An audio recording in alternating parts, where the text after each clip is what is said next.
বছরের বাম শাসনের অবসান ঘটিয়ে 2018 সালে ত্রিপুরা রাজ্যে প্রথম প্রতিষ্ঠিত হয়েছিল ভারতীয় জনতা পার্টির সরকার। রাজ্য সরকার 5 বছর যে স্বচ্ছতা এবং দায়বদ্ধতা নিয়ে রাজ্য এবং রাজ্যবাসীর জন্য কাজ করেছিল, তারই নিরিখে রাজ্যের জনগণ আবার দ্বিতীয়বারের জন্য ভারতীয় জনতা পার্টির হাতেই রাজ্যের দায়িত্বভার তুলে দেয়। 2023 সালে ভারতীয় জনতা পার্টি দ্বিতীয়বারের মতো ক্ষমতায় আসে। নমস্কার, সমাজ দর্পণে আপনাদের স্বাগত। সঙ্গে রয়েছে আমি শুভ্রস্মিতা। আর আজ আমরা আমাদের স্টুডিওতে আমন্ত্রিত অতিথি হিসেবে যাকে পেয়েছি, ভারতীয় জনতা পার্টির রাজ্য সম্পাদক এবং ওবিসি কমিশনের চেয়ারপারসন শ্রী তাপস মজুমদার মহোদয় স্যারকে। স্যার নমস্কার, পর্দায় আপনাকে স্বাগত। দ্বিতীয় ভারতীয় জনতা পার্টির নেতৃত্বাধীন রাজ্য সরকারের দ্বিতীয় বর্ষপূর্তির এই সুন্দর মুহূর্তে আপনার কাছে প্রথমেই জানবো যে 25 বছরের বাম শাসনের অবসান ঘটিয়ে ভারতীয় জনতা পার্টি রাজ্যের ক্ষমতায় আসীন হয়। তো সেই 25 বছরের আগের যে চিত্রটা আপনারা ক্ষমতায় এসে পেয়েছিলেন, তার সাথে যদি আমরা বর্তমান সময়ের চিত্রর একটা তুলনামূলক আলোচনা করি, তাহলে কি বলবেন? নমস্কার, আমি প্রথমে বিটিভিকে আমি ধন্যবাদ জানাবো। বিটিভির যারা কর্মকর্তা আছেন সবাইকে আমার অসংখ্য ধন্যবাদ আমাকে স্টুডিওতে ডাকার জন্য, এবং যারা দর্শকবৃন্দ আছেন বিটিভির সবাইকে আমার নমস্কার। আপনারা সবাই জানেন যে 2018 সালে ভারতীয় জনতা পার্টি এবং আইপিএফটি সরকার প্রতিষ্ঠিত হয়েছিল। তো এটা খুব সহজেই যে ভারতীয় জনতা পার্টির সরকার ত্রিপুরা যে প্রতিষ্ঠিত হয়েছে এরকম না। অনেক ঘাত প্রতিঘাত, অনেক রক্ত, অনেক ত্যাগ, অনেক পরিশ্রম, সবকিছু মিলিয়ে ত্রিপুরা রাজ্যের 37 লক্ষ জনতার আশীর্বাদ, সমস্ত কিছু মিলিয়ে আমরা 2018 সালে কমিউনিস্টদেরকে আমরা ত্রিপুরা রাজ্য থেকে ক্ষমতাচ্যুত করতে পেরেছিলাম। 25 বছর লাগাতার কমিউনিস্টরা ত্রিপুরা রাজ্য শাসন করেছে এবং 25 বছরে ত্রিপুরা রাজ্যকে তারা অন্ধকারে ঠেলে দিয়েছে বলতে পারি। অন্ধকারময় একটা রাজত্বের মধ্যেই ত্রিপুরা রাজ্য ছিল। এখানে না ছিল আইনের শাসন, না ছিল কর্মসংস্থান, না ছিল মানুষের গণতান্ত্রিক অধিকার, না ছিল মানুষের বাক স্বাধীনতা, কোনো কিছুই এখানে কমিউনিস্টের শাসনে ছিল না। তো 25 বছরে অনেক রাজনৈতিক দলের চেষ্টা করেছে, যারা ছিল বিশেষ করে কংগ্রেস দল বারবার চেষ্টা করেছে যে কমিউনিস্টদেরকে ক্ষমতাচ্যুত করবে, কিন্তু কংগ্রেস আর কমিউনিস্ট দিল্লিতে তারা একসাথে থাকার সুবাদে ত্রিপুরা রাজ্যকে তারা গুরুত্ব দেয়নি। যেহেতু দিল্লিতে তারা একসাথে সরকার চালাচ্ছে, বিভিন্ন সময় একত্রিত হয়েছে, কেন্দ্রীয় সরকারে তারা একত্রিত সরকার চালিয়েছে, তার জন্য ত্রিপুরাকে তারা উপহার হিসেবে কমিউনিস্টকে দিয়ে রেখেছিল। তো ওই জায়গা থেকে ভারতীয় জনতা পার্টি যখন এখানে উত্থান হয়েছে 2014 সালে, আমরা দেখেছি যে ভারতবর্ষের মসনদে আমাদের দেশের যশস্বী প্রধানমন্ত্রী নরেন্দ্র মোদীজি উনি 2014 সালে উনি প্রধানমন্ত্রী হয়েছেন, এবং উনি প্রধানমন্ত্রী হওয়ার পর 2014 সালের পর থেকেই ত্রিপুরায় যে ধীরে ধীরে মানুষের মধ্যে বিজেপির প্রতি আগ্রহ বেড়েছে এবং আমাদের প্রধানমন্ত্রীর কাজের নিরিখেই মানুষ সাপোর্ট করতে শুরু করেছে বিজেপিকে। তো বিশেষ করে 2015 সাল থেকে এই রাজ্যে বিজেপির উত্থান শুরু হয়েছে। তারপর 2017 সাল আস্তে আস্তে ত্রিপুরা রাজ্যবাসী ভরসা করতে পেরেছে যে ভারতীয় জনতা পার্টি পারবে কমিউনিস্টদেরকে ক্ষমতাচ্যুত করতে। তো তৎকালীন সময়ে সারা ত্রিপুরা রাজ্যের সাপোর্ট, সাধারণ মানুষের সাপোর্ট, কৃষক, শ্রমিক, যুবকরা তো স্বেচ্ছায় আমাদের জন্য কাজ করেছে, ঝাঁপিয়ে পড়ে কাজ করেছে এ রাজ্যের যুব সমাজ। সোশ্যাল মিডিয়া বলুন, সমস্ত দিক থেকে সহযোগিতা করেছে, এবং বিশেষ করে মাতৃশক্তি প্রচন্ডভাবে মহিলারা আমাদেরকে সাপোর্ট করেছে। সমস্ত অংশের মানুষের সাপোর্ট নিয়ে আমরা 2018 সালে এই রাজ্য থেকে কমিউনিস্টদেরকে ক্ষমতাচ্যুত করতে পেরেছি, এবং এটা অত্যন্ত কঠিন একটা সংগ্রাম ছিল। একদম। বিকশিত ভারত, বিকশিত ত্রিপুরা গড়ার লক্ষ্যে বিজেপি সরকার কাজ করছে। উন্নয়নমূলক কর্মসূচি সম্পর্কে জানবো। উন্নয়নমূলক কর্মসূচি ত্রিপুরায় যে বলতে গেলে একটু আপনি চোখ দিয়ে যে ঠিকভাবে দেখেন আপনার চোখের মধ্যেই পড়বে যে উন্নয়ন কাকে বলে, সেটা বিজেপি শিখিয়েছে। এবং আমাদের যশস্বী প্রধানমন্ত্রী নরেন্দ্র মোদীজির নেতৃত্বে আজকে আমাদের একটা ছোট্ট রাজ্য, যেখানে এই রাজ্যকে আগে হিসাবের মধ্যে রাখতো না দিল্লিতে, এই রাজ্যকে এত গুরুত্ব দিয়েছে, এই রাজ্যের জন্য এত ডেভেলপমেন্টের কর্মসূচি এনেছে মোদিজি। আচ্ছা, কোন দিক থেকে বলুন, আজকে সাধারণ একটা প্রান্তিক একটা যে পিছিয়ে পড়া মানুষ, তার জীবন মান উন্নয়নের ক্ষেত্রে সরকার যত কাজ করেছে, একটা একটা করে বলতে গেলে অনেক বলতে হবে। আপনি প্রধানমন্ত্রী বলেছিলেন আমরা হীরা আনবো, মানে হাইওয়েজ, রেলওয়েজ, এয়ারওয়েজ। আজকে যদি রোড সার্ভিসের কথা বলি, হাইওয়ের কথা বলি, আজকে দেখুন ত্রিপুরা রাজ্যের মধ্যে নয়টা জাতীয় সড়ক হয়েছে। আগে কয়টা ছিল? একটা। এখন 9টা জাতীয় সড়ক ত্রিপুরা রাজ্যের মধ্যে হয়েছে। এবং আজকে আমরা আগরতলা থেকে ধর্মনগর 3 ঘন্টার মধ্যে যেতে পারি বাই রোড।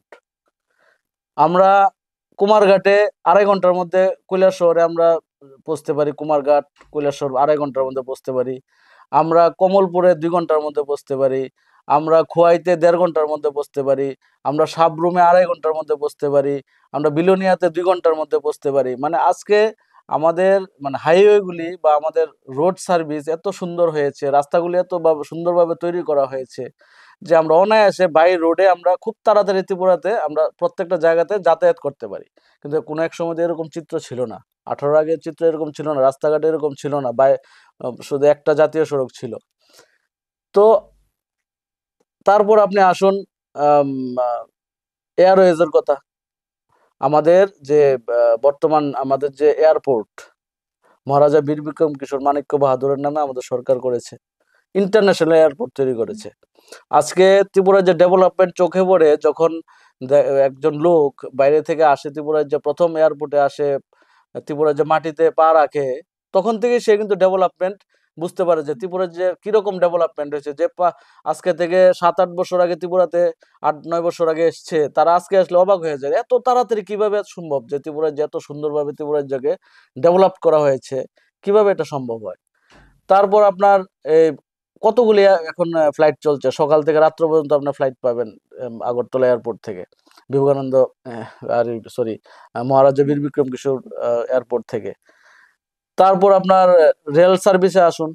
আগে রেলের অবস্থা কিরকম ছিল? 2014 সালের পর থেকে, বিশেষ করে আজকে মোদিজি প্রধানমন্ত্রী হওয়ার পর থেকে, আমাদের রাজ্য থেকে প্রায় 8টার মতো, 7 থেকে 8টার মতো আমাদের এক্সপ্রেস, রাজধানী express, Tripura Sundari express, Deoghar express, তারপরে আপনার শতাব্দী, তারপরে এখন বন্দে ভারতও শুরু হতে যাচ্ছে। হ্যাঁ, এরকম অ্যাভেলেবেল ট্রেন একটার পর একটা সকাল থেকে চলতে থাকে আমাদের ইয়ে থেকে। আগরতলা সাবরুমের যে রেল লাইন, সেটা তৈরি করা হয়েছে। আগরতলা থেকে আখাউড়া হয়ে যেটা কলকাতা আমরা যাওয়ার কথা, আজকে হয়তো বাংলাদেশ সরকার, আমাদের বন্ধু সরকার যাওয়ার ফলে সেখানে কাজটা আটকে আছে। তো এরকম আপনার রেল সার্ভিস বলুন, হ্যাঁ হাওয়াই সার্ভিস বলুন, রোড সার্ভিস বলুন, ন্যাশনাল হাইওয়ে বলুন, প্রত্যেকটা ক্ষেত্রে আজকে আমাদের রাজ্য, যেটা প্রধানমন্ত্রী বলেছেন হীরা আনবো, হীরাই এনে দিয়েছেন। এছাড়াও যদি আজকে মানে প্রত্যেকটা ক্ষেত্রে আপনার যদি বলি, শিক্ষা ক্ষেত্রে ডেভেলপমেন্ট কি হয়েছে, আজকে বিদ্যাজ্যোতি ইংলিশ মিডিয়াম স্কুল 100-র উপরে।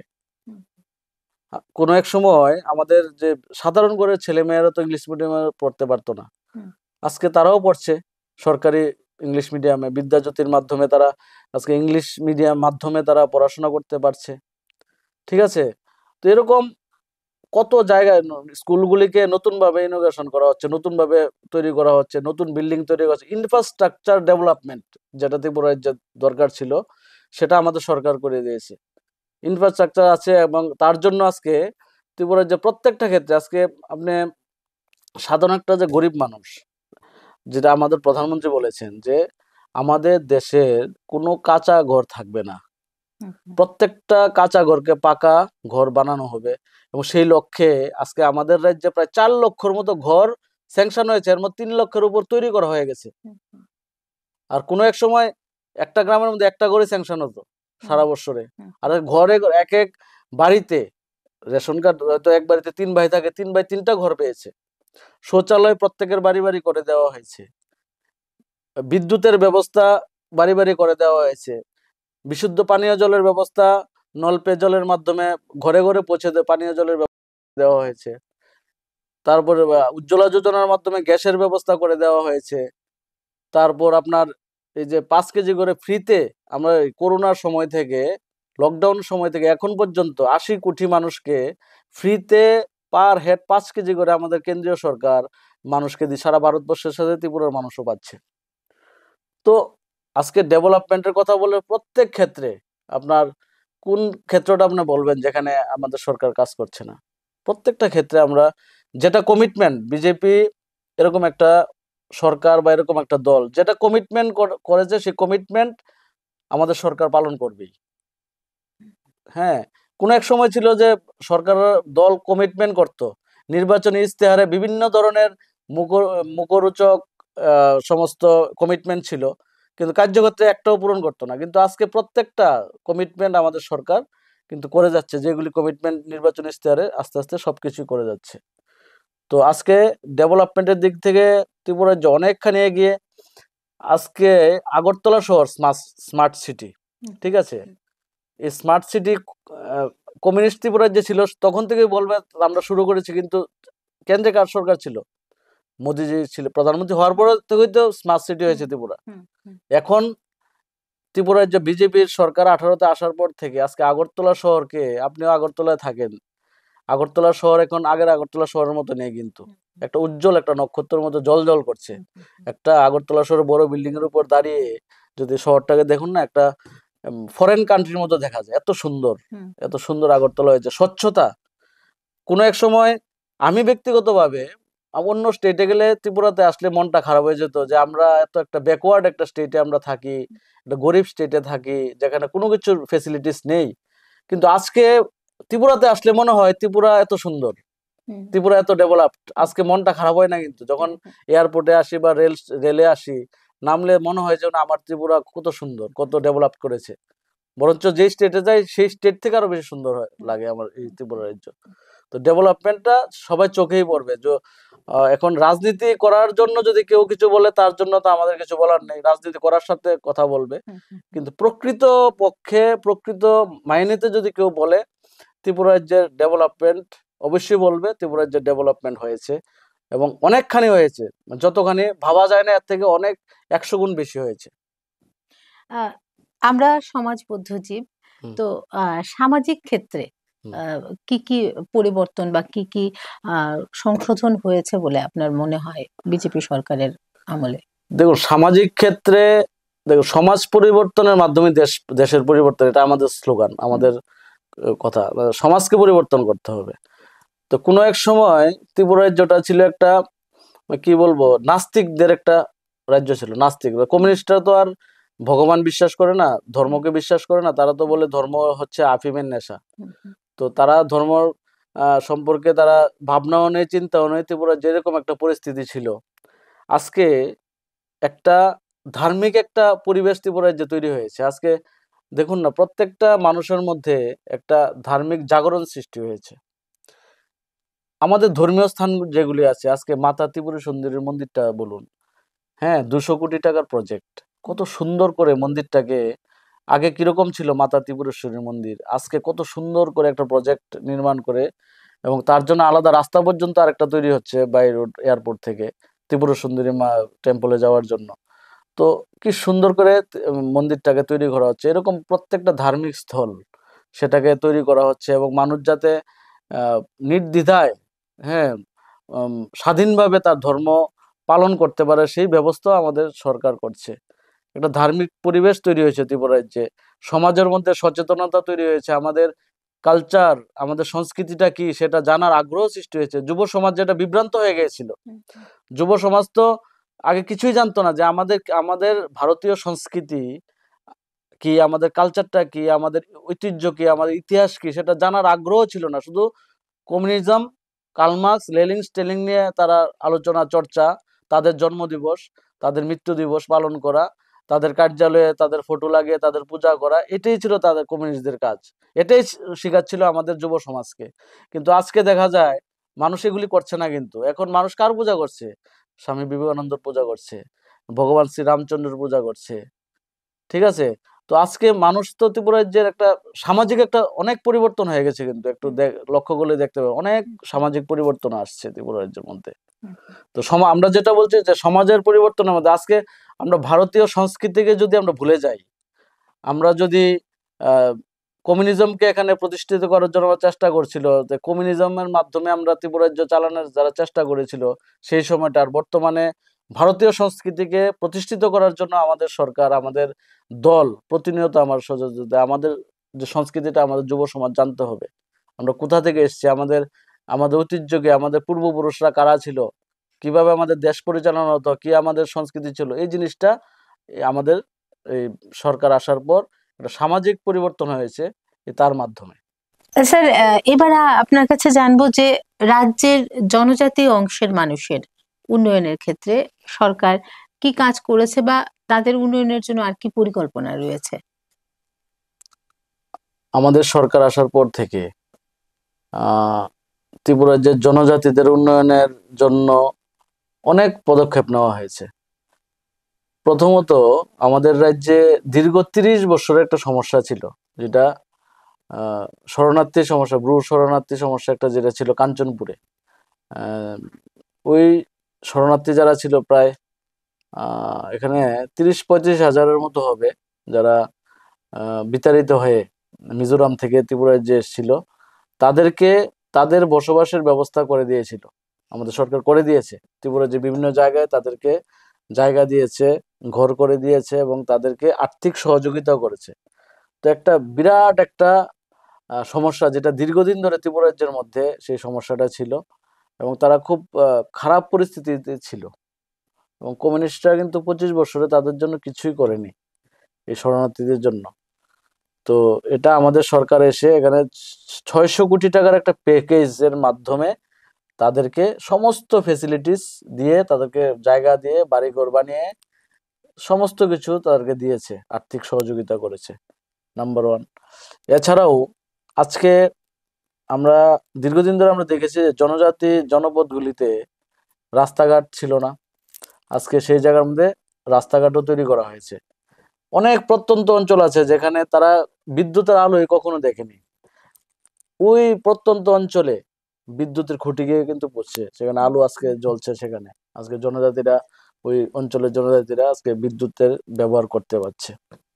পানীয় জল তো ছিলই না পাহাড়ি জনপথে, কোথা থেকে কোথা আমাদের জনজাতি বোনেরা মাথায় কলসি নিয়ে মাইলের পর মাইল, এবং তাও ছড়া নালার জল খেয়ে তারা জীবনযাপন করত। কিন্তু আজকে প্রত্যেকটা জনজাতি অঞ্চলে পানীয় জলের, বিশুদ্ধ পানীয় জলের ব্যবস্থা আমাদের সরকার করে দিয়েছে। কোনো অঞ্চলই বাদ নেই, পাহাড়ের মধ্যে যেখানে যাবেন সেখানেই ব্যবস্থা আমাদের সরকার করে দিয়েছে, দেওয়া হয়েছে। তারপরে উজ্জ্বলা যোজনার মাধ্যমে গ্যাসের ব্যবস্থা করে দেওয়া হয়েছে। তারপর আপনার এই যে 5 কেজি করে ফ্রিতে, আমরা করোনার সময় থেকে, লকডাউন সময় থেকে এখন পর্যন্ত 80 কোটি মানুষকে ফ্রিতে পার হেড 5 কেজি করে আমাদের কেন্দ্রীয় সরকার মানুষকে দিয়ে, সারা ভারতবর্ষের সাথে ত্রিপুরার মানুষও পাচ্ছে। তো আজকে ডেভেলপমেন্টের কথা বলে প্রত্যেক ক্ষেত্রে আপনার কোন ক্ষেত্রটা আপনি বলবেন যেখানে আমাদের সরকার কাজ করছে না? প্রত্যেকটা ক্ষেত্রে আমরা যেটা কমিটমেন্ট, বিজেপি এরকম একটা সরকার বা এরকম একটা দল যেটা কমিটমেন্ট করেছে, সেই কমিটমেন্ট আমাদের সরকার পালন করবেই। হ্যাঁ, কোন এক সময় ছিল যে সরকার দল কমিটমেন্ট করত, নির্বাচনী ইস্তেহারে বিভিন্ন ধরনের মুখরোচক সমস্ত কমিটমেন্ট ছিল, কিন্তু কার্যক্ষেত্রে একটাও পূরণ করতো না। কিন্তু আজকে প্রত্যেকটা কমিটমেন্ট আমাদের সরকার কিন্তু করে যাচ্ছে, যেগুলি কমিটমেন্ট নির্বাচনী ইস্তেহারে আস্তে আস্তে সবকিছু করে যাচ্ছে। তো আজকে ডেভেলপমেন্টের দিক থেকে ত্রিপুরা রাজ্য অনেকখানি এগিয়ে। আজকে আগরতলা শহর স্মার্ট সিটি, ঠিক আছে? এই স্মার্ট সিটি কমিউনিস্ট ত্রিপুরা যে ছিল তখন থেকেই বলবে আমরা শুরু করেছি, কিন্তু কেন্দ্রে কার সরকার ছিল? মোদিজি ছিল প্রধানমন্ত্রী, হওয়ার পর থেকেই তো স্মার্ট সিটি হয়েছে ত্রিপুরা। এখন ত্রিপুরার যে বিজেপির সরকার 18তে আসার পর থেকে আজকে আগরতলা শহরকে, আপনিও আগরতলায় থাকেন, আগরতলা শহর এখন আগের আগরতলা শহরের মতো নেই, কিন্তু একটা উজ্জ্বল একটা নক্ষত্রের মতো জল করছে। একটা আগরতলা শহরে বড় বিল্ডিং এর উপর দাঁড়িয়ে যদি শহরটাকে দেখুন না, একটা ফরেন কান্ট্রির মতো দেখা যায়, এত সুন্দর, এত সুন্দর আগরতলা হয়েছে। স্বচ্ছতা, কোনো এক সময় আমি ব্যক্তিগতভাবে অন্য স্টেটে গেলে, ত্রিপুরাতে আসলে মনটা খারাপ হয়ে যেত যে আমরা এত একটা ব্যাকওয়ার্ড একটা স্টেটে আমরা থাকি, একটা গরিব স্টেটে থাকি, যেখানে কোনো কিছুর ফেসিলিটিস নেই। কিন্তু আজকে ত্রিপুরাতে আসলে মনে হয় ত্রিপুরা এত সুন্দর, ত্রিপুরা এত ডেভেলপড, আজকে মনটা খারাপ হয় না কিন্তু। যখন এয়ারপোর্টে আসি বা রেলে আসি, নামলে মনে হয় যে না, আমার ত্রিপুরা কত সুন্দর, কত ডেভেলপ করেছে। এবং জনজাতি অঞ্চলে যারা যাদের ছেলে মেয়েরা আছে, তাদের পড়াশোনার জন্য যেটা বললাম যে বিদ্যাজ্যোতি স্কুলের মাধ্যমে ইংলিশ মিডিয়াম স্কুলে পড়াশোনার ব্যবস্থাও তো হচ্ছে জনজাতি অঞ্চলে। অনেক জনজাতি অঞ্চলের স্কুলকে বিদ্যাজ্যোতিতে রূপান্তরিত করা হয়েছে, সেটা হচ্ছে। তো এবং প্রধানমন্ত্রী আবাসন যোজনার মাধ্যমে প্রচুর সংখ্যায় জনজাতি অঞ্চলে ঘর নির্মাণ করা হয়েছে, শৌচালয় নির্মাণ করা হয়েছে। তো জনজাতি অঞ্চলের ডেভেলপমেন্টে যেটুকু হয়েছে, এটা জনজাতি অঞ্চলে গেলে বোঝা যাবে যে কিরকম ডেভেলপমেন্ট হয়েছে, চোখেই পড়ে। আমাদের বলতে হয় না যে ত্রিপুরার যে ডেভেলপমেন্ট হয়েছে না হয়েছে, চোখেই পড়ে ডেভেলপমেন্ট। এবং আমরা, আমাদের সরকার প্রতিনিয়ত সচেষ্ট কিভাবে জনজাতি এবং বাঙালিদের মধ্যে বিশেষ করে যে একটা ঐক্যের ভিত্তিতে আমাদের রাজ্যকে শ্রেষ্ঠ ত্রিপুরা রাজ্য তৈরি করা। আমরা প্রতিনিয়ত, আপনারা দেখতে পাচ্ছেন, প্রতিনিয়তই জনজাতিদেরকে তাদের ভাষা, ককবরক ভাষাকে আমরা প্রাধান্য দিয়ে যাতে জনজাতিরা পড়াশোনা করতে পারে, বা বাঙালিরাও যাতে ককবরক ভাষাকে মান্যতা দেয়, সম্মান করে, জনজাতিদের যাতে সম্মান করে, জনজাতিরাও যাতে বাঙালিদের সম্মান করে। তার উপরে কিন্তু আমাদের প্রত্যেকটা বক্তা, আমাদের প্রত্যেকটা লিডার, আমাদের প্রত্যেকটা মন্ত্রী, আমাদের সবারই প্রতিনিয়ত সচেষ্ট আমরা যে কিভাবে এই ত্রিপুরা রাজ্যকে জাতি জনজাতি মিলে আমরা এই ত্রিপুরা রাজ্যকে শ্রেষ্ঠ বানাতে পারি, উন্নত বানাতে পারি। আহ, আমরা সমাজবদ্ধ জীব, হুম। তো সামাজিক ক্ষেত্রে হুম। কি কি পরিবর্তন বা কি কি সংশোধন হয়েছে বলে আপনার মনে হয় বিজেপি সরকারের আমলে? দেখুন, সামাজিক ক্ষেত্রে, দেখুন, সমাজ পরিবর্তনের মাধ্যমে দেশের পরিবর্তন, এটা আমাদের স্লোগান, আমাদের কথা। সমাজকে পরিবর্তন করতে হবে। তো কোনো এক সময় ত্রিপুরা রাজ্যটা ছিল একটা, কি বলবো, নাস্তিকদের একটা রাজ্য ছিল। নাস্তিক, কমিউনিস্টরা তো আর ভগবান বিশ্বাস করে না, ধর্মকে বিশ্বাস করে না। তারা তো বলে ধর্ম হচ্ছে আফিমের নেশা। তো তারা ধর্ম সম্পর্কে তারা ভাবনাও নেই, চিন্তাও নেই। ত্রিপুরা যেরকম একটা পরিস্থিতি ছিল, আজকে একটা ধার্মিক একটা পরিবেশ ত্রিপুরা রাজ্যে তৈরি হয়েছে। আজকে দেখুন না, প্রত্যেকটা মানুষের মধ্যে একটা ধার্মিক জাগরণ সৃষ্টি হয়েছে। আমাদের ধর্মীয় স্থান যেগুলি আছে, আজকে মাতা ত্রিপুরা সুন্দরীর মন্দিরটা বলুন, হ্যাঁ, 200 কোটি টাকার প্রজেক্ট, কত সুন্দর করে মন্দিরটাকে, আগে কিরকম ছিল মাতা ত্রিপুরেশ্বরীর মন্দির, আজকে কত সুন্দর করে একটা প্রজেক্ট নির্মাণ করে, এবং তার জন্য আলাদা রাস্তা পর্যন্ত আরেকটা তৈরি হচ্ছে বাই রোড এয়ারপোর্ট থেকে ত্রিপুরা সুন্দরী মা টেম্পলে যাওয়ার জন্য। তো কি সুন্দর করে মন্দিরটাকে তৈরি করা হচ্ছে। এরকম প্রত্যেকটা ধার্মিক স্থল সেটাকে তৈরি করা হচ্ছে, এবং মানুষ যাতে নির্দ্বিধায়, হ্যাঁ, স্বাধীনভাবে তার ধর্ম পালন করতে পারে, সেই ব্যবস্থাও আমাদের সরকার করছে। একটা ধার্মিক পরিবেশ তৈরি হয়েছে ত্রিপুরা রাজ্যে, সমাজের মধ্যে সচেতনতা তৈরি হয়েছে, আমাদের কালচার, আমাদের সংস্কৃতিটা কি সেটা জানার আগ্রহ সৃষ্টি হয়েছে। যুব সমাজ যেটা বিভ্রান্ত হয়ে গিয়েছিল, যুব সমাজ তো আগে কিছুই জানতো না যে আমাদের আমাদের ভারতীয় সংস্কৃতি কি, আমাদের কালচারটা কি, আমাদের ঐতিহ্য কি, আমাদের ইতিহাস কি, সেটা জানার আগ্রহ ছিল না। শুধু কমিউনিজম, কার্ল মার্কস, লেনিন, স্টেলিন নিয়ে তারা আলোচনা চর্চা, তাদের জন্মদিবস, তাদের মৃত্যু দিবস পালন করা, তাদের কার্যালয়ে তাদের ফটো লাগিয়ে তাদের পূজা করা, এটাই ছিল তাদের কমিউনিস্টদের কাজ। এটাই শেখাচ্ছিল আমাদের যুব সমাজকে। কিন্তু আজকে দেখা যায় মানুষ এগুলি করছে না। কিন্তু এখন মানুষ কার পূজা করছে? স্বামী বিবেকানন্দর পূজা করছে, ভগবান শ্রী রামচন্দ্রের পূজা করছে। ঠিক আছে? তো আজকে মানুষ তো ত্রিপুরা রাজ্যের একটা সামাজিক একটা অনেক পরিবর্তন হয়ে গেছে, কিন্তু একটু লক্ষ্য করলে দেখতে পাবে অনেক সামাজিক পরিবর্তন আসছে ত্রিপুরা রাজ্যের মধ্যে। তো আমরা যেটা বলছি যে সমাজের পরিবর্তনের মধ্যে আজকে আমরা ভারতীয় সংস্কৃতিকে যদি আমরা ভুলে যাই, আমরা যদি কমিউনিজমকে এখানে প্রতিষ্ঠিত করার জন্য চেষ্টা করছিল, যে কমিউনিজমের মাধ্যমে আমরা ত্রিপুরা রাজ্য চালানোর যারা চেষ্টা করেছিল সেই সময়টা, আর বর্তমানে ভারতীয় সংস্কৃতিকে প্রতিষ্ঠিত করার জন্য আমাদের সরকার, আমাদের দল প্রতিনিয়ত আমার সহযোগিতা, আমাদের যে সংস্কৃতিটা আমাদের যুব সমাজ জানতে হবে, আমরা কোথা থেকে এসেছি, আমাদের আমাদের ঐতিহ্যকে, আমাদের পূর্বপুরুষরা কারা ছিল, কিভাবে আমাদের দেশ পরিচালনা হতো, কি আমাদের সংস্কৃতি ছিল, এই জিনিসটা আমাদের এই সরকার আসার পর একটা সামাজিক পরিবর্তন হয়েছে তার মাধ্যমে। আহ, আমরা আবারও ফিরে আসছি আমাদের আলোচনায়, তবে সময় হয়ে গেছে ছোট্ট একটা বিরতির। ফিরে আসছি বিরতির পর।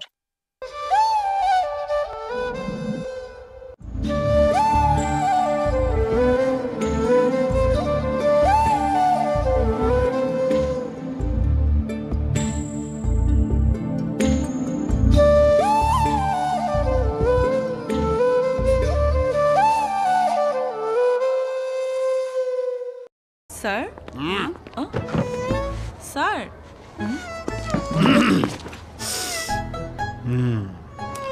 বাচ্চাদের টিফিনে যাই দিই তাই ফেরত আসে, কি যে করি। জি স্যার, ওরা তো কিছুই খেতে চায় না। চেটেপুটে খাবে, আবার ভালোও বলবে।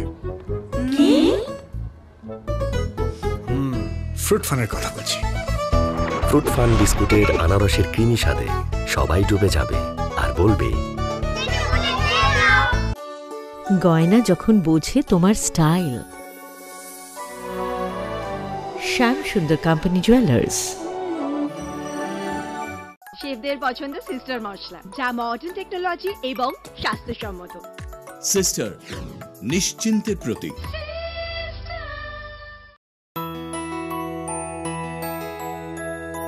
স্বাদে ভরা ঘিয়ের সুবাস লংতরায়, কি ভালো খেতে। শুদ্ধ ঘিয়ের আবেশ ভরা লংতরায়, অপূর্ব সুগন্ধ। পুষ্টি ভরা ঘিয়ের খাবার, গাওয়া ঘি প্রিয় সবার, লংতরা একেই বলে বিশুদ্ধ ঘি। বিশুদ্ধ ঘি নাম মনে রেখো, লংতরায়। লংতরাই ঘি রোজ খাবারে তোমাকে চাই। লংতরাই, লংতরাই, লংতরাই।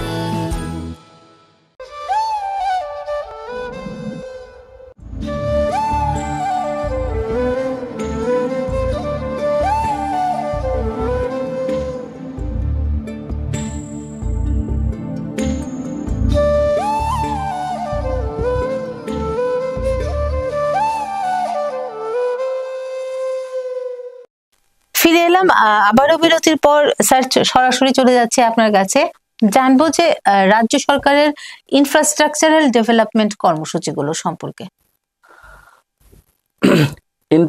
ইনফ্রাস্ট্রাকচারাল ডেভেলপমেন্টের যে কর্মসূচি, এটাই তো সবচেয়ে মানে বেশি পরিমাণ আমাদের সরকার করেছে। যেমন বিল্ডিং তৈরি করা, ব্রিজ তৈরি করা, রাস্তাঘাট তৈরি করা, শিক্ষার পরিকাঠামো তৈরি করা, সমস্ত কিছু মিলেই তো ইনফ্রাস্ট্রাকচার। তো আজকে এই ক্ষেত্রেই তো সরকার, এই যে আজকে ধরুন যতগুলি রাস্তা তৈরি হয়েছে, এই রাস্তার মাধ্যমেই তো ডেভেলপমেন্টের সূচিত হয়েছে। যতগুলি গ্রামীণ রাস্তা বলুন, শহরের রাস্তা বলুন, হাইওয়েজ বলুন, এগুলি তো ইনফ্রাস্ট্রাকচার ডেভেলপমেন্টই তো হয়েছে, ঠিক আছে না? তো এই প্রত্যেক যে হসপিটালগুলি হচ্ছে, বড় বড় বিল্ডিং তৈরি করা হচ্ছে, বড় বড় ব্রিজ তৈরি করা হচ্ছে, কানেক্টিভিটি তৈরি করা হচ্ছে, তারপর আপনার যে কানেক্টিভিটি এয়ারলাইন যেটা বলা হয়, আমাদের নেট ইন্টারনেট কানেকশন, এই প্রত্যেকটা ক্ষেত্রে আমাদের সরকার কাজ করছে। এবং এই ইনফ্রাস্ট্রাকচার ডেভেলপমেন্টের ক্ষেত্রে সরকার এবং আমার কেন্দ্রীয় সরকার কোটি কোটি টাকা তার উপরেই ব্যয় করছে। কারণ ইনফ্রাস্ট্রাকচার না থাকলে আপনার ডেভেলপমেন্ট হবে না।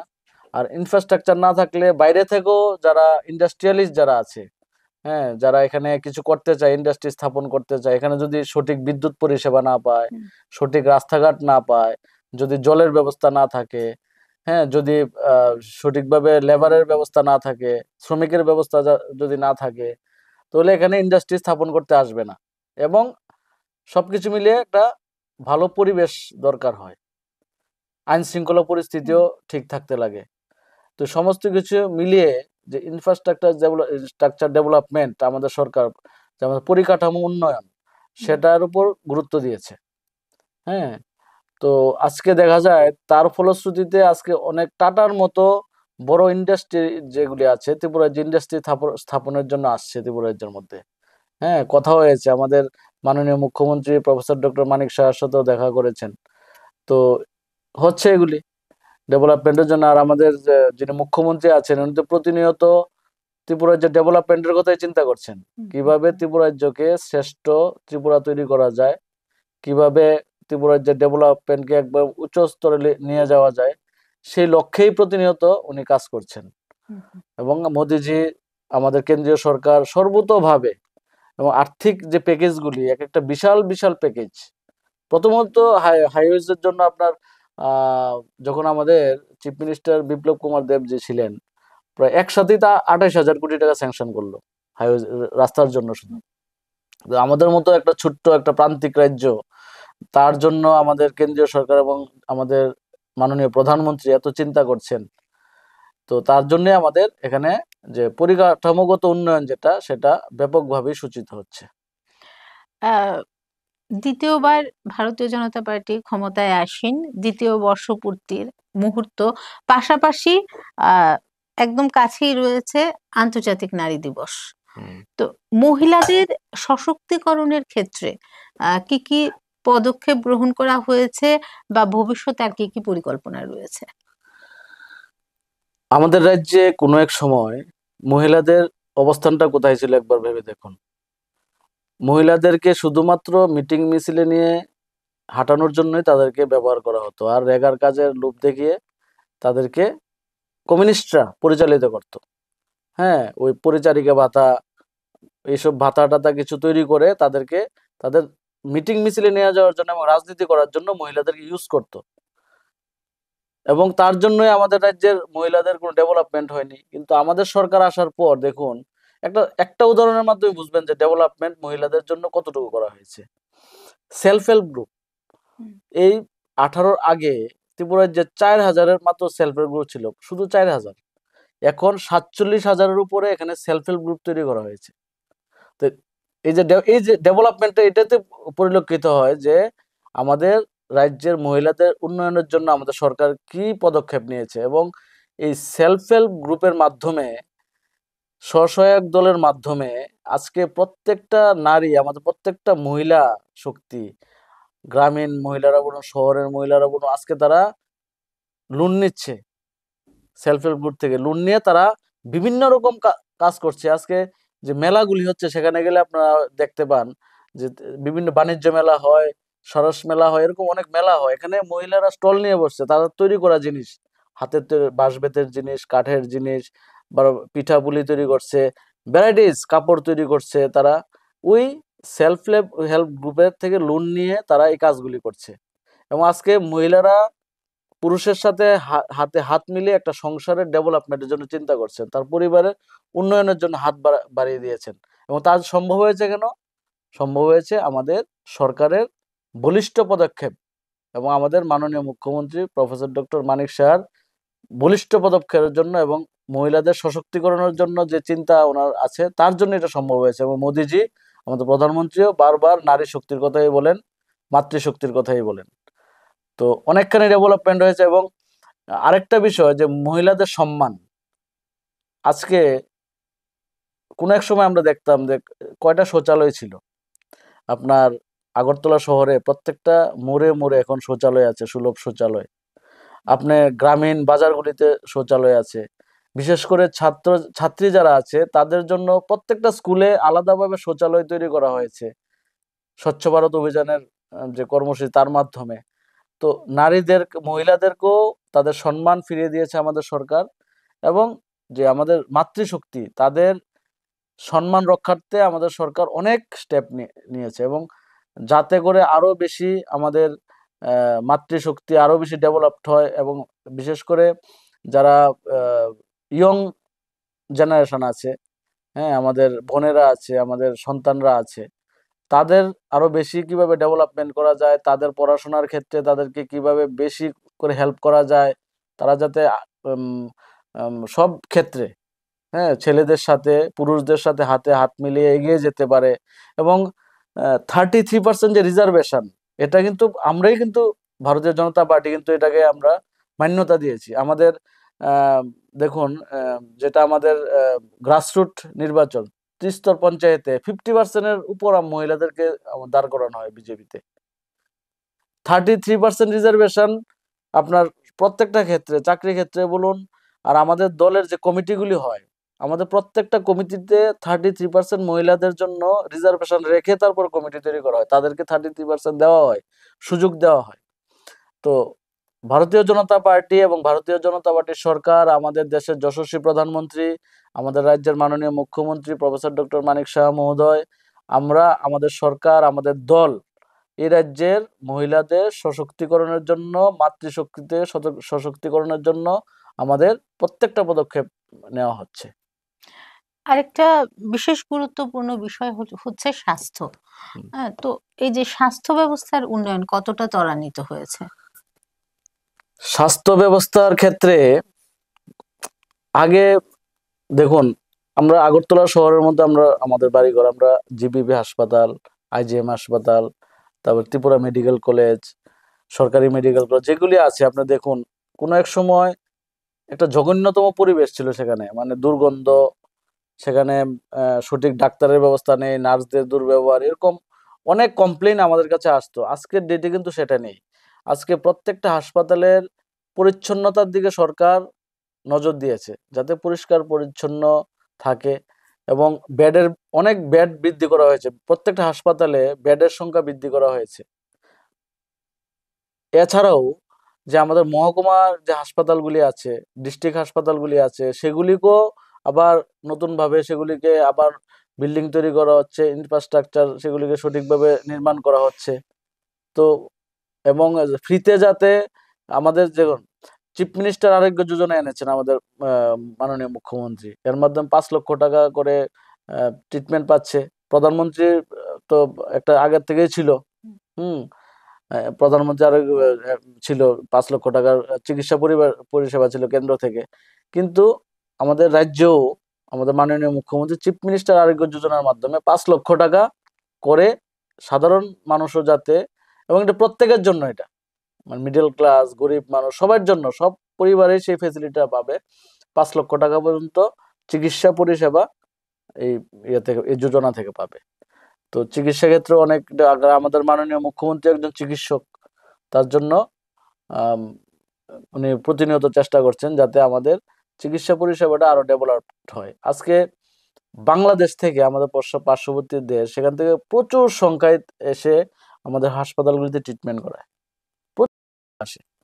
ঠিক আছে, তো কোনো এক সময় দেখা যেত যে আমরা সাধারণ একটা রোগের জন্য আমাদের শিলচর, গরিব যারা বাইরে বেলুর যেতে পারতো না, কলকাতা যেতে পারতো না, এসএমসিতে যেতে পারতো না, এখন দেখা যায় আজকে আমাদের রাজ্যের রোগীরা আপনার কঠোর মানে কঠিন রোগ যেগুলি আছে, কঠিন অপারেশন যেগুলি আছে, এগুলি জিবিপি হাসপাতালে হচ্ছে, আইএলএসে হচ্ছে, হ্যাঁ, টিএমসিতে হচ্ছে, কঠিন রোগের চিকিৎসা আমাদের রাজ্যে হচ্ছে, এবং তার জন্য আমাদের সরকারের সদিচ্ছার কারণে হচ্ছে এগুলি।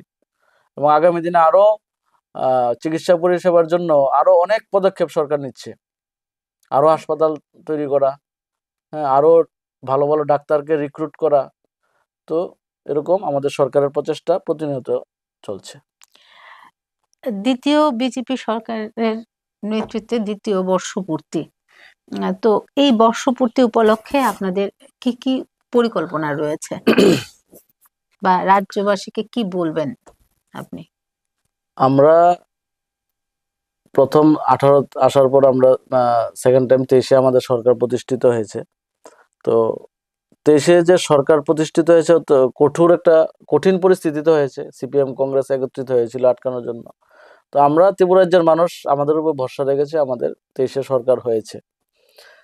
তো আমাদের এই 2 বছর পূর্ণ হয়েছে, দ্বিতীয় বর্ষে আমরা বিশেষ করে আমরা অনেকগুলি কর্মসূচি আমরা জেলাভিত্তিকও নিয়েছিলাম, জেলাতে আমাদের সভা হয়েছে, এবং এই সভার মাধ্যমে আমরা আমাদের কমিটমেন্টগুলি আমরা সেখানে আলোচনা করেছি। আর আগামী 9 মার্চ আগরতলা বিবেকানন্দ স্টেডিয়ামে আমাদের যে রাষ্ট্রীয় সভাপতি এবং কেন্দ্রীয় মন্ত্রী জেপি নাড্ডাজি উনি আসছেন। তো এখানে আগরতলাতে বিবেকানন্দ স্টেডিয়ামে আমরা বিশাল একটা জনজমায়েত আমরা করতে যাচ্ছি। তো এটার মাধ্যমে ত্রিপুরা রাজ্যবাসীকে একটা মেসেজ আমাদের মাননীয় রাষ্ট্রীয় সভাপতি, আমাদের রাজ্যের মাননীয় মুখ্যমন্ত্রী, আমাদের রাজ্য সভাপতি রাজীব ভট্টাচার্য মহোদয় মানুষকে একটা মেসেজ দেবেন, এবং আগামী দিনে আমাদের কি পরিকল্পনা আছে, আমাদের বাকি আরো 3 বছর আমাদের কাছে টাইম, আরো কাজ করার আছে, 2028-এর নির্বাচন আসতে আসতে। তো একটা মেসেজ ত্রিপুরা রাজ্যবাসীর জন্য ওই দিন ওনারা বক্তব্যের মাধ্যমে দেবেন আর কি। আমরা কিন্তু সময়ের একেবারেই শেষ প্রান্তে। তো আজকের মতো সমাজ দর্পণ এখানেই শেষ করব। অসংখ্য ধন্যবাদ স্যার আপনাকে, আপনার ব্যস্ত সময় থেকে আমাদের জন্য সময় বার করেছেন, আমাদের আমন্ত্রণে সাড়া দিয়ে আপনি আমাদের স্টুডিওতে এসেছেন। ধন্যবাদ আপনাদেরকেও। আজকের মতো সমাজ দর্পণ এ পর্যন্তই। নমস্কার।